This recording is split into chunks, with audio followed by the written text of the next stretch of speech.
Here is the non-spoiler review of the film Kalki 2898 AD, acted by Prabhas, Deepika Padukone, Amitabh Bachchan and other main actors or etc.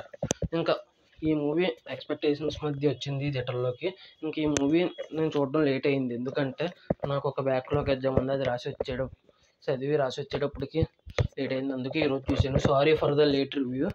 ఇంకా ఓవరాల్గా ఈ cinema గురించి ఎలా ఉందని చెప్పుకునేలోపు మా content నచ్చితే like చేయండి, షేర్ చేయండి, సబ్స్క్రైబ్ చేసి పక్కనే ఉన్న గంట సింబల్ క్లిక్ చేసి మా ఛానల్ సపోర్ట్ చేయగలరు. ఇంకా ఈ మూవీ విషయానికి కనుక వస్తే, మంచి ఎక్స్పెక్టేషన్స్ మధ్య రిలీజ్ అయిన ఈ సినిమా చూసిన తర్వాత నాకైతే చాలా బాగా నచ్చింది. ఈ మధ్యకాలంలో పురాణాల రిఫరెన్స్తో ఏ సినిమాలు వచ్చినాయో నాకు అంతగా తెలియదు, కానీ ఇంతకు ముందు 90sలో కూడా వచ్చినాయో లేవో తెలియదు. కానీ ఈ మధ్యకాలంలో పురాణాల రిఫరెన్స్తో వాడుకున్న ఒక సినిమా ప్రభాస్ది వచ్చింది, ఆదిపురుష్. అది ఎటువంటి రిజల్ట్ ఇచ్చిందో తెలుసు మీకు అందరికీ, మనందరికీ తెలుసు. ఇంకా మహాభారతం రిఫరెన్స్ని చాలా అద్భుతంగా వాడుకున్నారు నాగశ్విన్ గారు. ఒక కొత్త ప్రపంచాన్ని సృష్టించారు. మైథాలజీ అంటే పురాణాలకి సైన్స్ ఫిక్షన్ని జోడించి ఇలా కూడా కథ తీయచ్చని ఒక కొత్త వరల్డ్ క్రియేట్ చేశారు. ఫస్ట్ హాఫ్ చాలామంది బాగాలేదు అంటున్నారు, దీని గురించి ముఖ్యంగా మాట్లాడుకోవాలి మనం. ఫస్ట్ హాఫ్ ఆ వరల్డ్ బిల్డింగ్ సెట్ చేసుకోవడానికి టైం తీసుకున్నారు, కానీ ఆ వరల్డ్ బిల్డింగ్ సెట్ చేసుకోవడానికి టైం తీసుకుని మనకు కూడా మొత్తం అంతా క్లారిటీగా ఎక్స్ప్లెయిన్ చేస్తూ వెళ్ళారు. మనకు ఆ వరల్డ్ బిల్డింగ్ క్లారిటీగా ఎక్స్ప్లెయిన్ చేస్తేనే మనకి సెకండ్ హాఫ్ అర్థం అవుద్ది. మనకి సెకండ్ హాఫ్ అర్థం అవ్వాలంటే డీటెయిల్డ్గా ఈ ఫస్ట్ హాఫ్ ఖచ్చితంగా ఉండాలి. అంత టైం తీసుకోవడంలో తప్పు లేదని అంటాను ఆ వరల్డ్ బిల్డింగ్ చేయడానికి. అది నా దృష్టిలో ఫస్ట్ హాఫ్ నెగిటివ్ కాదు, ఫస్ట్ హాఫే మెయిన్ పార్ట్ అని చెప్పాలి.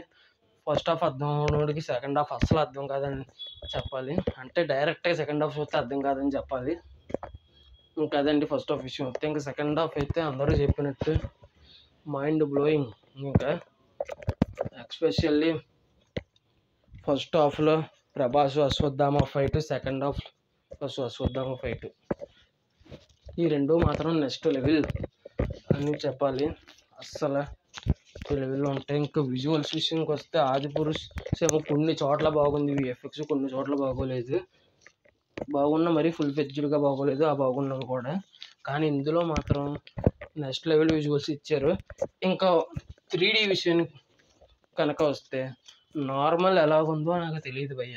నేనైతే 3D వెర్షనే చూశాను, నాకైతే 3D వెర్షన్ చాలా బాగా నచ్చింది. ఎందుకంటే ఎఫెక్ట్స్ చాలా బాగా కుదిరినాయి. అదంతా మన పక్కనే జరిగిన ఫీలింగ్ అయితే నాకు కలిగింది. ఈ మధ్యకాలంలో 3D చాలా బాగా అనిపించిన సినిమా ఇదే నాకు. ఇంతకుముందు బ్రహ్మాస్త్ర సినిమా 3Dలో బాగా అనిపించింది, ఆ సినిమా తర్వాత ఈ సినిమా 3Dలో బాగా అనిపించింది. ఎక్స్పెషల్లీ ఫైట్స్ విషయంలో మాత్రం 3D నెక్స్ట్ లెవెల్లో కిక్ ఇచ్చింది. 3D ఎక్స్పీరియన్స్ అయితే అదైతే చెప్పగలుగుతాను. మినిమం ఫైట్స్ కోసమైనా ఖచ్చితంగా 3Dలో చూడొచ్చని నేనైతే ప్రిఫర్ చేస్తాను. టాకీ పార్ట్ కూడా చాలామంది స్లోగా ఉందన్నారు, కానీ నాకు తెలిసినంత వరకు అది స్లోగా ఉంటేనే కనెక్ట్ అవుతుంది, ప్లస్ అర్థం అవుతుంది అని కూడా చెప్తాను నేనైతే. అదండి. ఇంకా మ్యూజిక్ విషయానికి వస్తే, ఇది చాలా ముఖ్యంగా మాట్లాడుకోవాలి. మ్యూజిక్ అసలు బాగాలేదు అంటున్నారు, కానీ ఇక్కడ బ్లాక్ బస్టర్ అని కూడా చెప్పను నేను. మ్యూజిక్ జస్ట్ ఓకే, పర్లేదు, ఒక్కసారి థియేటర్లో చూడడానికి బాగానే ఉంటుంది. కానీ ఒకటి కూడా గుర్తుండిపోయే మ్యూజిక్ లేదు, ఇంటికి రాగానే మళ్ళీ మర్చిపోతుంది మ్యూజిక్. వీటన్నిటిలోనూ ఒక మ్యూజిక్ బాగుంది, అది ట్రైలర్లో కూడా రిలీజ్ చేశారు ఒక మ్యూజిక్. ఇంకా మ్యూజిక్ అయితే బాగుంది. మళ్ళీ బుజ్జి ఎంట్రీ కూడా ఇందులో వాడారు, అంతే. ఆ ఒక్క మ్యూజిక్ ఆ ఒక్కసారి మాత్రమే వాడారు, ఆ మ్యూజిక్కే బాగుంది. ఆ బాగున్న మ్యూజిక్ ఒక్కసారే వాడడం అనేది చాలా దురదృష్టకరం. మిగతా మ్యూజిక్లు బాగానే ఉన్నాయి, కానీ గుర్తుండిపోయేవి అయితే కాదు. అందుకే జస్ట్ ఓకే అంటే యావరేజ్ అని అంటున్నాను. ఒక సాంగ్స్ విషయం అయితే నాకు అంత గొప్పగా అనిపించలేదు. నేను అదేదో సాంగ్ విన్నాను భయ్య యూట్యూబ్లో, దశావతారాల గురించి ఒక పాట ఉంది. ఆ పాట అసలు ఈ సినిమాలో లేనే లేదు. మరి ఆ పాట ఏం చేస్తారో తెలియదు, ఆ ఒక్క పాటే బాగుంది, ఆ పాటే పెట్టలేదు. మిగతా ఇవన్నీ పెట్టారు, కానీ ఏం గొప్పగా అనిపించలేదు. ఇంకొకటి ఫస్ట్ హాఫ్లో దిశా పాట అని ఎందుకు ఉందో కూడా తెలియలేదు అసలు, ఏ రెఫరెన్స్ లేకుండా. మళ్ళీ ఏ రిఫరెన్స్ లేదు, ఏ ఇంపార్టెంట్ క్యారెక్టర్ కాదు, సెకండ్ హాఫ్లో ఉపయోగపడే క్యారెక్టర్ కూడా కాదు. కానీ దానికి ఒక సాంగ్ పెట్టి ఎందుకు అలాగా ఆ సాంగ్ టైంలో బోర్ కొట్టించారనే ఫీలింగ్ ఇంకా అనిపించింది నాకైతే ఆ సీన్ దగ్గర.